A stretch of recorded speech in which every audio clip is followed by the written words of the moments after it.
Hello everyone, welcome back to Sky Sparkle Project. This is my third official episode. I apologize for the little bit of a delay. I've been trying to find the right time to film this, but today I will be interviewing my mother. Her name is Star, and I'm interviewing her because my uncle was her brother, and if you guys know and saw my last video, you know he passed away from opioid drug misuse, and today I will be uploading this on the day he passed away on December 19th, 2012. If you guys saw my last video, you know I talked about my next segments being interviews and interviewing people who may have gone through similar situations that I have been through, or even my uncle, people who have recovered from opioids or substances, and people who have also experienced the background of it. So without further ado, I'm gonna allow my mother to introduce herself a little bit.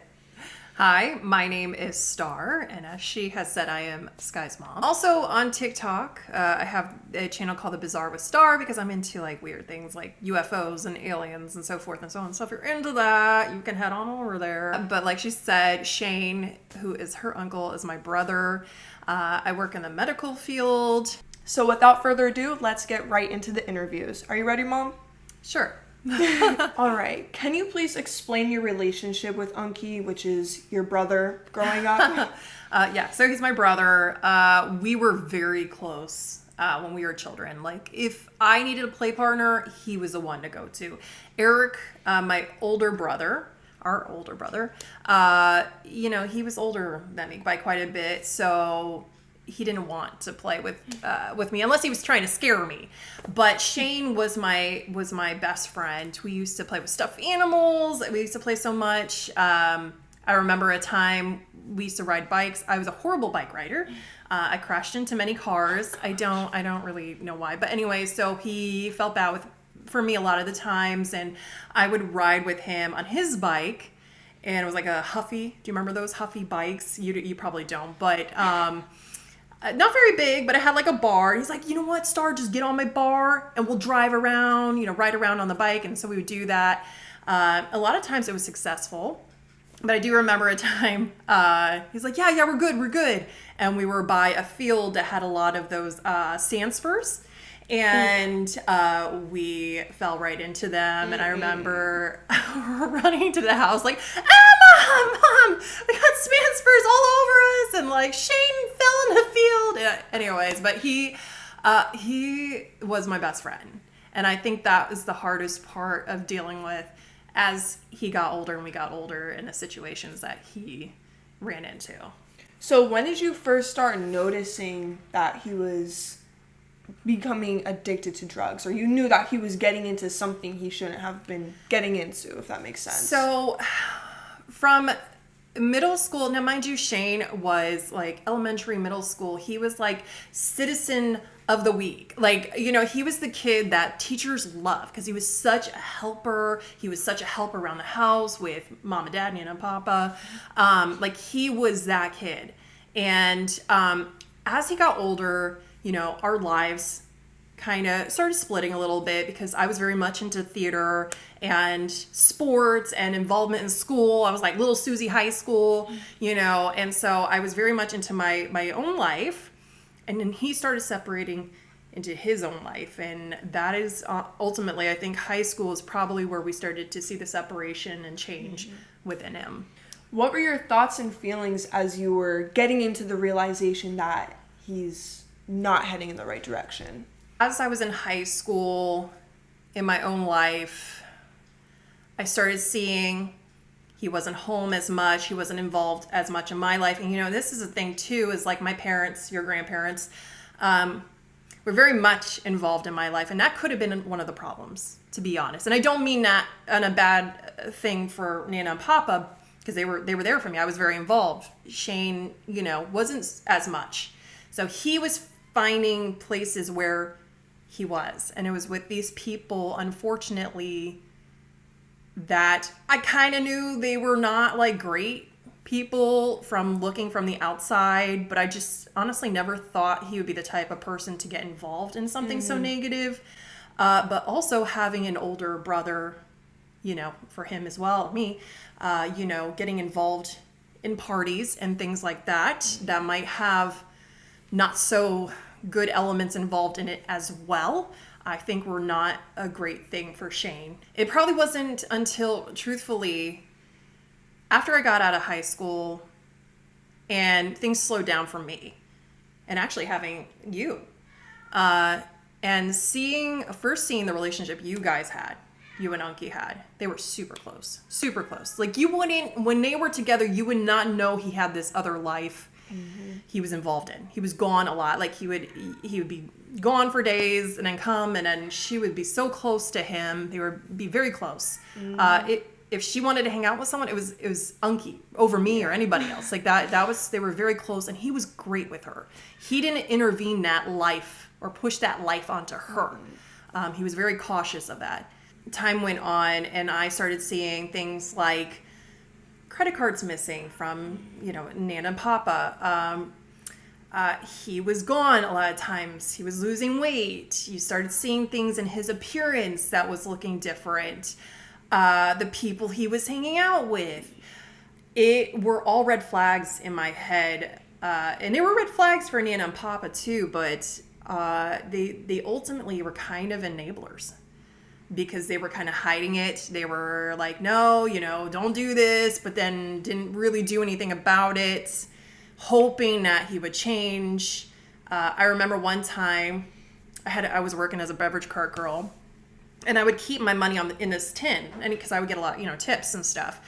And I remember Shane coming in, and he's like, "Oh, I need $300. I owe." I forgot what he said, but he's like, he seemed very stressed out about it. And I was like, okay, well, something doesn't seem right. So I literally gave him the $300, not thinking anything of it, until afterwards. I'm like, wait, that was probably for something that's not good.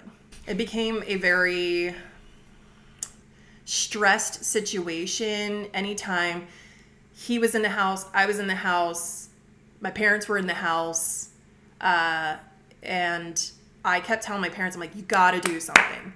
Like, it was to the point, I'm like, send him to jail. Like, it's his life or jail. And they're like, no, he'll never survive in jail. And it became one point, I was so frustrated with it, that they were talking to Shane, and I could see the lies that Shane was saying to them, and they were feeding into it, and then they had his friends there, and I remember I was like, I am done. I got to get out of here. I remember I was so frustrated, and I backed up out of the driveway, and I backed up right into their friend's car. I was like, no, that is the worst thing you could do, if you're trying to, But it was a learning moment, because now looking back at it, I realized that I had to change my thinking in a lot of things.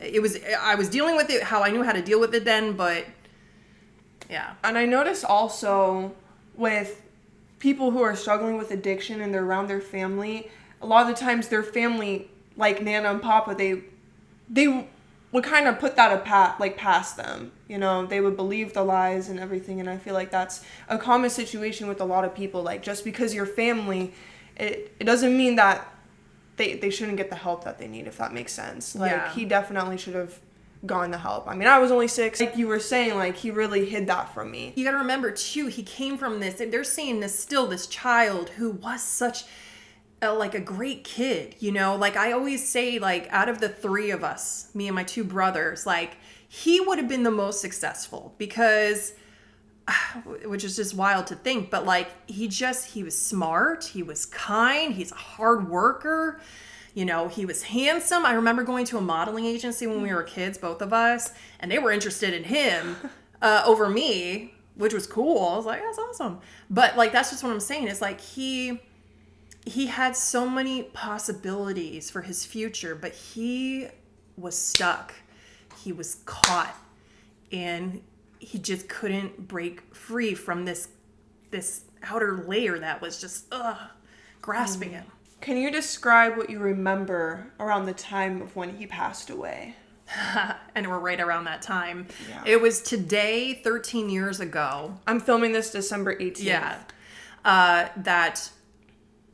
We were kind of trying to like do Christmassy things. And I remember gotten a gingerbread house and everything. And we were starting to put that together. Unky was helping us with that. But I remember him acting all of a sudden very strange. Like he had this burst of adrenaline. And I knew something wasn't right. I started getting upset. Because I'm like, why would you do this? Here we are with the family. My daughter's right here, and I remember him giving you this ornament. It was like a 2008 Olympic ornament type thing. And he's like, "You're Sky," and you're like all excited about it. And I was like, no, don't give her that. I don't know where you got it from, because all I'm thinking in my head is, did you get this from like a druggie? Did you take it from someone? I'm like, don't give that to my daughter. And that just added to the hurt within him, because he thought I wasn't trusting him and that he was a totally bad person. And I remember at that point, like he ran out of the house. Papa went to go find him in the car, because I think what was going to ultimately happen is he was going to meet up with a friend and go pick him up to go. But Papa stopped that. They got in the car, brought him back. He was very emotional. Went in his room, locked the door. I remember before he went to bed, because she loved Unky. She yelled to him, "I love you, Unky, good night." And I feel like he didn't reply. I don't know though. Yeah, that's what I was saying in my last video, because it's like over the years I felt like he did, but it's like I don't remember. That memory kind of faded away. I really don't remember. I thought he did for so many years, but maybe he did. I just don't remember that. So I remember then us going to bed. She slept with me for a little while, because when we moved into the new house, it was kind of spooky for her. So all of a sudden she went from sleeping with her, by herself, to be like, "Mom, can I sleep with you?" So it'd be me, her, and our cat, Duke. And I remember it was a very weird night. And I remember us going to sleep. And I can't remember if I did this after or before, but I remember having these thoughts in my head as we were asleep. You're asleep, and I'm thinking in my head, I'm like, what is it that we could get Shane to turn over a new leaf? Get on track to his full potential, I'm like, you know what? Meeting a good girl would help him. I'm thinking this. I'm like, God, what is it? What about Jesslyn, my friend Jesslyn? And I was like, oh, she's got her head on her shoulders. That would be such a good girl for him to be with. And I was like, you know what? She would never go with him because, of the choices he makes. Later did I find out, I told her this, and she said, you know what? Yeah, I thought your brother was really cute. I'm like, oh, okay. Lesson learned, don't always And so I'm just thinking this. But then I was just like, there's nothing that could help him. Like, I literally gave up on him. I remember giving up on him talking to God. I gave up on him. And I remember, I think it was like a couple hours later, all of a sudden I was woke up by like snoring. Mm-hmm. Now, mind you, I'm in the medical field now, honestly, due to this reason. Because I was so blind to things that if I heard it now, I would quickly react and not be so naive. But it's like, how do you know? When you think of snoring, you think of someone's in deep sleep. I just, and it was weird to me. That's the odd thing. It was weird to me. Why would I talk to my daughter about this? Because she's so young. But I'm like, Sky, do you hear that snoring? And she's like, yeah. I'm like, do you think he's just sleeping? She's like, yeah. And I looked at my cat because, cats are supposed to have like sixth sense, right? Like about stuff. And he's just sleeping. I'm like, well, he's not worried. All right. I'm like, I guess everything's okay. And then I got up and I went to go check. His door was locked and I could still hear the snoring. And I was like, Shane. And he didn't answer. So I'm like, maybe he is sleeping. So silly, and I hold on to this for many years. If I had been smarter and more aware, he could be still alive. I could have busted in his door at that point, realizing he was passing away with the snoring. But it's like, you can't, I know for years you were talking about that. Like, you were bringing yourself down on that, saying all these negative things. But in reality, it's like, that's something no one ever thinks about. Like, if I were to ask someone, how they felt about someone snoring or even their door locked. I mean, like now, ever since that happened, we do not lock any doors. No doors at all. No, I will bust in your door if you lock your door. Like straight up, no locking doors ever. And it's one of those things that's like you don't think about unless it happens. And that's, like anything could happen. It's just one of those situations. So it's like you really shouldn't bring yourself down on that because you didn't know. I didn't know. I mean, I was only 6 years old. No one knew. No one knew. We didn't know anyone really from the medical field. We didn't know anything. It's not your fault. It wasn't something that was a part of my life then. Now it is. Now I'm very in tune to things happening and I'm like, oh, no, gotta check that. But then I wasn't. But it feels like there was still something that I knew wasn't right, but I was passing it off like, it's just me overthinking, So anyways, I went back to sleep and we woke up. I went to work. Sky went to school. And that's pretty much when our lives changed forever. Mm-hmm. You were the one that busted the door open. Nana and I, we were honestly waiting for you. Like, I was young, Nana was older. Like, it was just one of those situations we were waiting for you to bust open the door. But, like, what were your thoughts when you were getting into the door, when you first saw him? Like, what was going through your head? So when I first got the call, Nana called me at work. I was in an orientation at work. And I could just tell. She tells me, Shane is not opening his door. It's locked. And my heart sank because I knew. I think it was like a 23-minute drive home supposed to be. I got home in like 10 minutes. And I ran upstairs. I see Sky. I could see her trying to disconnect with SpongeBob on the TV. My mom's like concerned because she never goes upstairs because she's got leg issues. And his door is locked, not locked. There's no key. So I busted in. And I don't know what I'm going to be faced with when I open that. I didn't know. So I get in there and like a thought in my head was like, well, maybe he just went out the window and escaped, this 28-year-old man, doing that. Like there was no need for that. But in my head, I was like, maybe. And so I get in there and he's not in the bed. I'm like, well, where is he? I turn a corner and he's squat against the wall. And I'm like, well, Shane.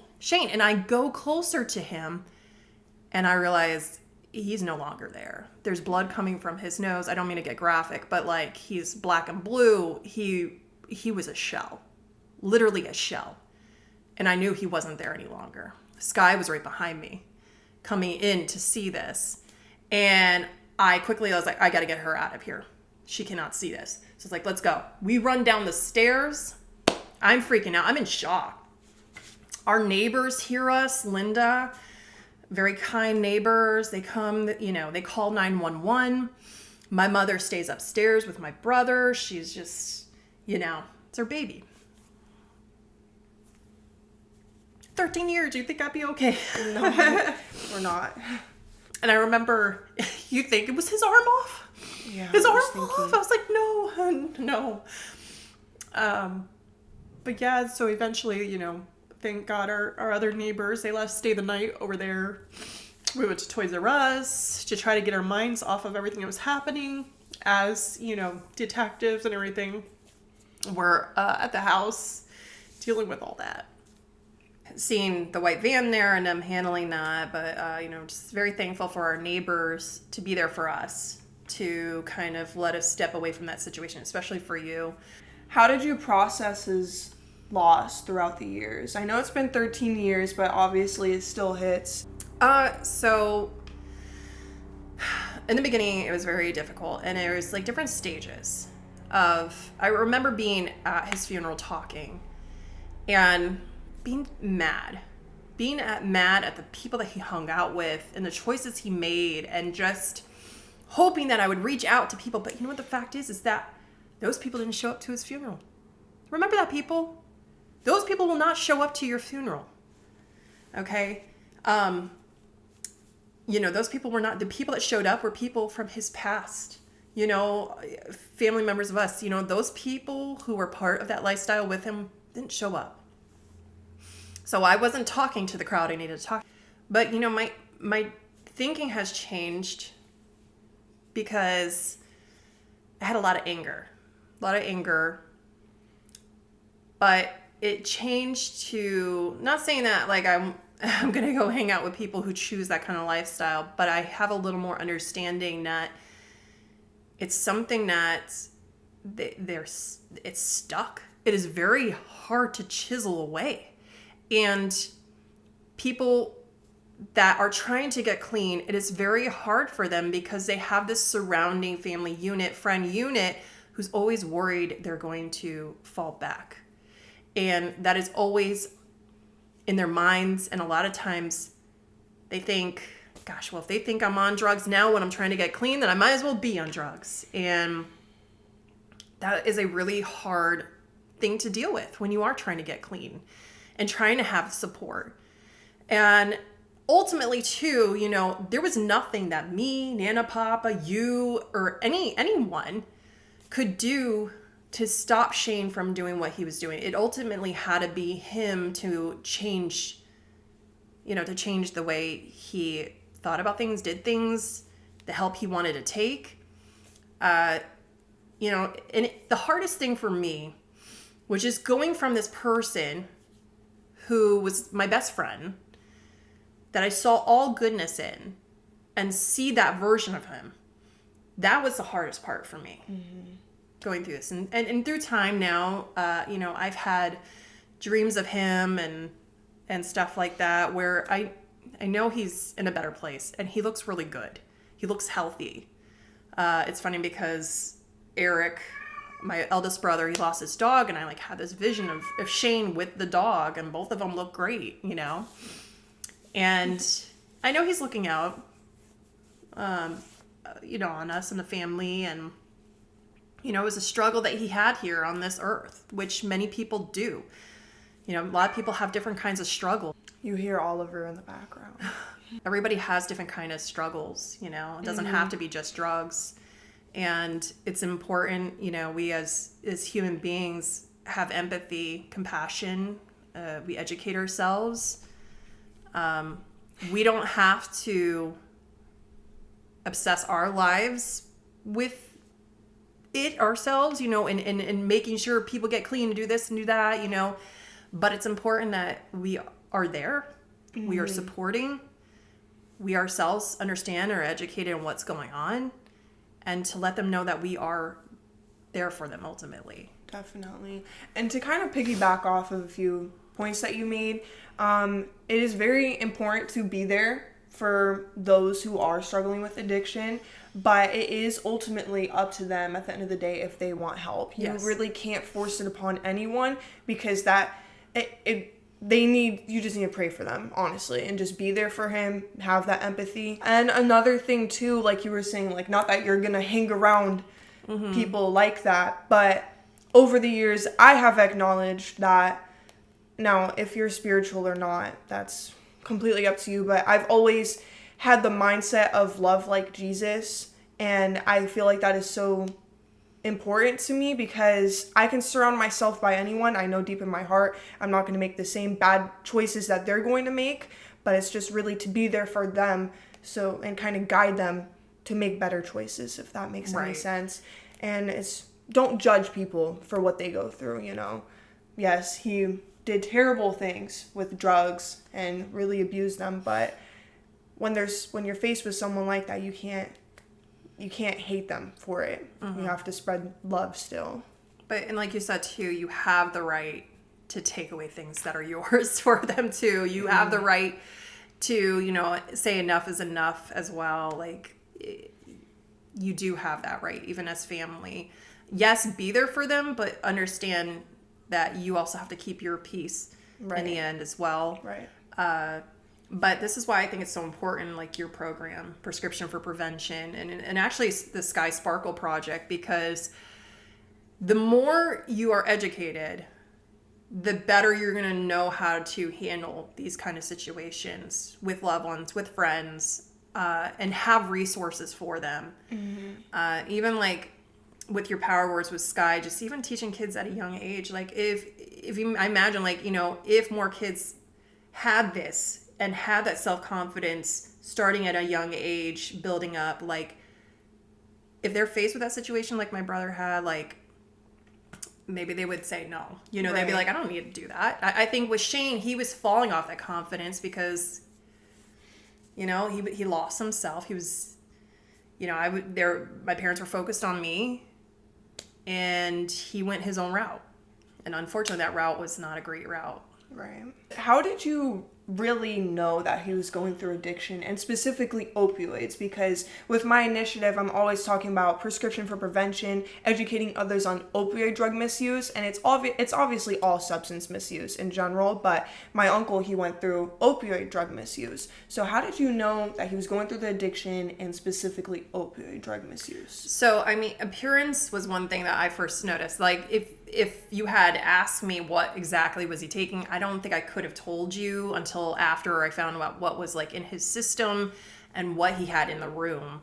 I mean, he even had cocaine and stuff, so it wasn't completely just opioid, but opioids were there for sure. And like you probably heard from Sky say before, like, we thought it was an overdose, to be honest, just the way it looked. And there was a Bible on the bed there right beneath him. When we found out from the toxicology report from the autopsy and stuff like that, he actually passed away from atherosclerosis.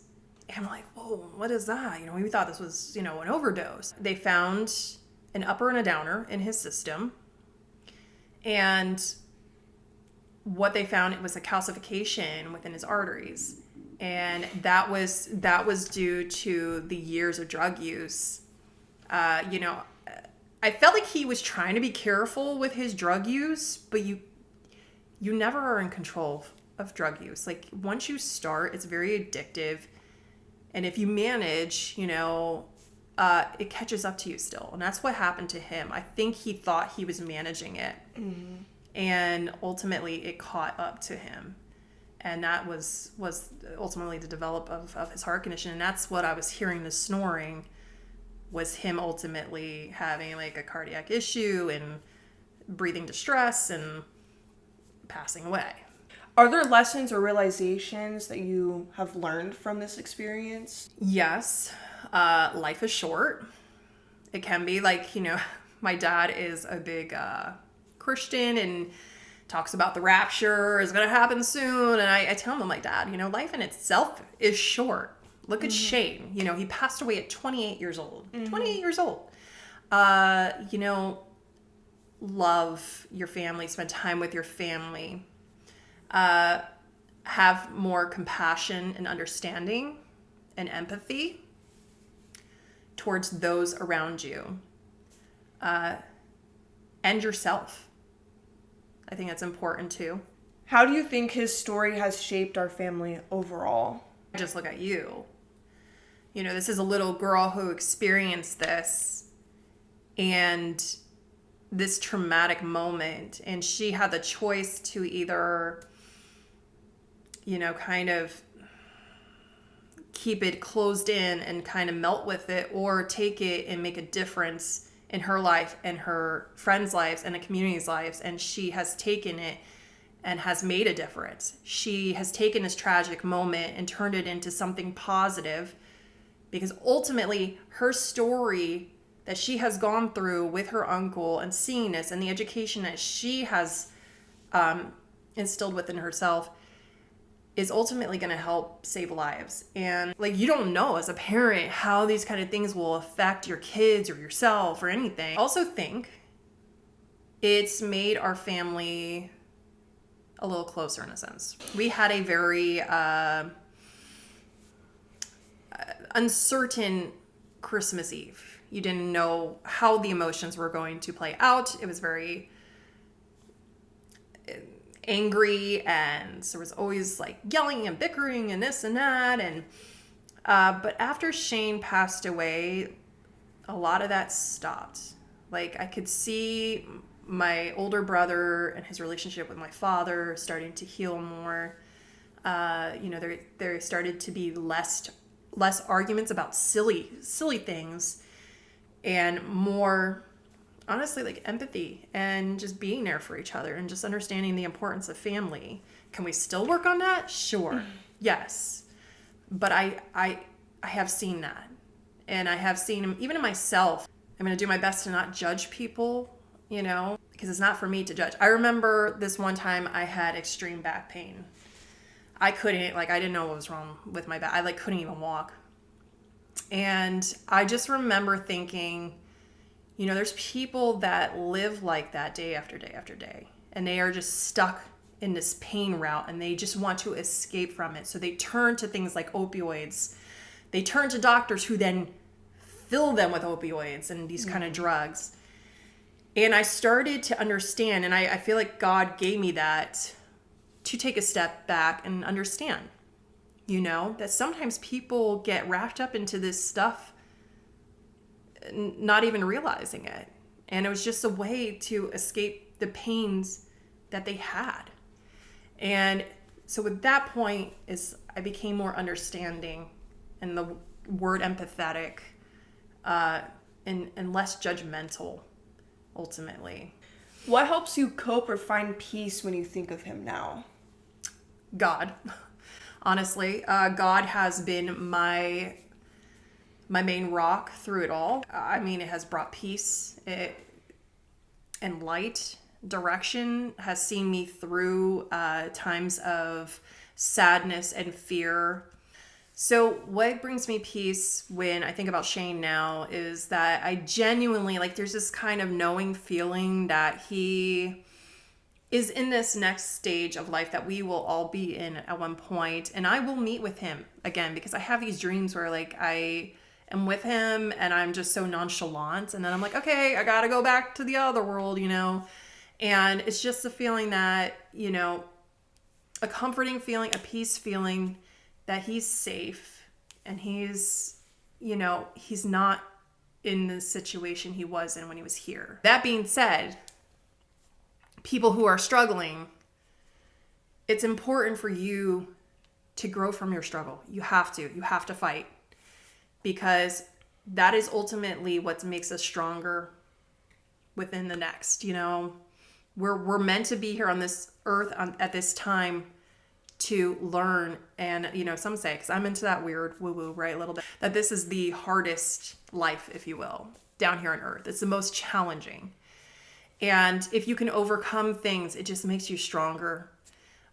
So fight, reach out, reach out to Sky. She has resources that can help you, to help guide you, to help lead you. Is it going to fix you? I don't know. That's up to you. That's ultimately up to you. But you have to start somewhere. It takes one step at a time. Okay? You got to remember that. One step. That's all you need. You're not going to heal completely in overnight. But you got to take that first step in order to keep going. Is there anything you would want to say to him right now if he was here? So I had told you when I had mentioned that I have the Bizarre with Star channel on TikTok, there is a comet, an interstellar comet that is going to be making its closest approach on December 19th to Earth. And there's been a lot of speculation, could this be an alien ship? Could it be, science directs it to a comet. But when I was younger, Shane and Eric, both my brothers, used to joke, because I was scared of aliens. I was scared of UFOs and all that stuff. They're like, we're going to dress as an alien and we're going to show up at your window and scare you. I'm like, don't do it, and I would have sleepless nights. So when Shane passed away, I remember saying something like, you better not, because now you're in a, domain that you could probably do whatever you want, So I was like, if you see an alien show up on Earth's soil here and is like, we need to see Star, I will know for sure it's Shane, because it's just him, but it's kind of just like that joking, and and I, like I said too, I saw him, with Runt, my brother's dog, who passed away, and he's just kind of just let Eric know that he's good, he's healthy, and I've taken good care of him, and Now, is that just my mind, or did I actually see him? I don't know, but I brought comfort in that, and I feel like he would do that as a person. One thing you had mentioned in a previous video was about how the phone lines actually cut out when he passed away. There was something happening for sure during that whole time when Shane passed away, because I was having this conversation with God. I felt like there could have been a little bit of darkness there as well. But even though Shane struggled, ultimately, I believe he was a man of God, of light, and ultimately it prevailed in helping him to the next stage. There was something definitely energetic that happened that knocked out our phone system. And I remember my mom got a phone call too, and there was nobody there. And it just was kind of bizarre. Interesting. So much we don't completely understand, and it's a very energetic world out there. If someone else's family were going through a similar situation, what would you want them to know? You are not alone. It's okay to cut them off. Like, you don't have to keep giving them money to get them out of the situations. You don't have to do those kind of things to enable them. What you can do is find resources, find help that can help you, because you can't manage this on your own. And it ultimately has to be them to make the choice to get out of this situation. It's not your fault. How does it feel seeing me turn his story that has been so negative into a positive and do what I'm doing with the community? I think it's absolutely amazing. It's something that, I didn't know how you were going to handle, but has actually been, I think, therapeutic for yourself and myself to see you out there, me, myself learning. And the fact that you are, like, I think of this Emily Dickinson quote, "If I can help one fainting robin onto his nest again, I shall not live in vain." And I think that's you. Like, if you are able to help one life, that is amazing. Like, you already did your job. And you are reaching out to hundreds and thousands of people and trying to help them. And I think it is absolutely amazing. You are such a great role model for your little brother, Lucas. And I just keep I keep asking God, I'm like, if there's anything that I can do to help her, to, like, you guide me to help her, because I don't want to, I don't know what to do to help her. But if there is stuff that I can do, because I want you to see you just thrive, because I see this being such a light in you and what you're doing for the community. And I'm so proud of you. Your family is so proud of you. And, just keep going. Just keep going. Well, thank you. To end it off, feel free to say whatever comes to your mind, what you want people to know about Unky maybe, or just in general, a good note, and maybe what you hope people take away from this and people take away from our family story. Just, you end it off.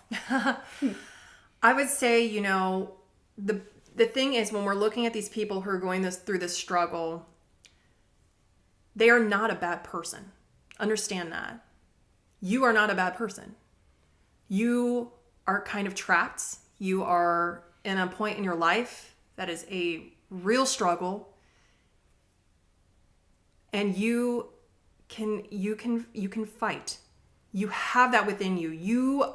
People don't understand, humans in general, how capable and how strong and important we are. And I want you to understand that you can get through this one step at a time. I already told you that. It literally takes one step. If you made one step in that direction, you're winning.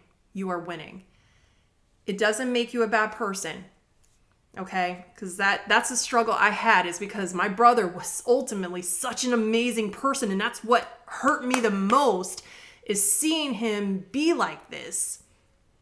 But that wasn't necessarily him. He was trapped in this case, and that's what's going on. So as a family member, if you see your family member going through this, I know it's a struggle, because that's not really them, Just keep fighting for them, keep praying for them, keep keep encouraging them, be a strength, because that's all you can be as a family member, is just be a support in the sense that you are rooting for them, you are praying for them, you are there for them without compromising your own peace, in a sense, right? Your own sanity, okay? But to the point they know that you are ultimately there for them. And then you guys just fight the good fight. You got this. Overcome. You will be that story of triumph. You will not be the story of my brother who passed away, but you will take his story and not let him live in vain. And you will do amazing things with the story you will produce when you overcome this, ultimately. That's right. Well, thank you, Mom, for joining my interview and thank you for having me. Your perspective behind this, because that's one thing I find importance in. I find it very important in telling stories, telling your perspective on situations, especially situations like this, because our stories could save other people from going through what Unky went through. And I think that is a beautiful thing. Obviously, what he went through isn't a beautiful thing, but taking his story, taking something so negative and turning it into a positive by sharing our experiences could overall save other people. Mm-hmm. So I thank you for joining me on my interview and for the kind words you said about my initiative and just sharing his story, because, you know, storytelling, yes, it is a great thing to do, but it's not always the easiest thing to do, especially with situations like this, losing a family member and going even through 13 years after. Right, and going through such But give trauma. yourself grace. It's okay. It's okay to cry. And yeah. If you guys haven't already checked out my other YouTube videos, please feel free to do so. You can hear my perspective on my uncle's story, and feel free to check me out on Instagram and TikTok at Sky Sparkle Project, and check out my mom on TikTok. She's kind of TikTok famous. No. The Bizarre with Star. I'll put the tag right here as well. So without further ado, is there anything else you would like to say? That's it. Hope you all have happy holidays, whatever you celebrate. Yes. Happy holidays, and I will see you guys next time on Sky Sparkle Project.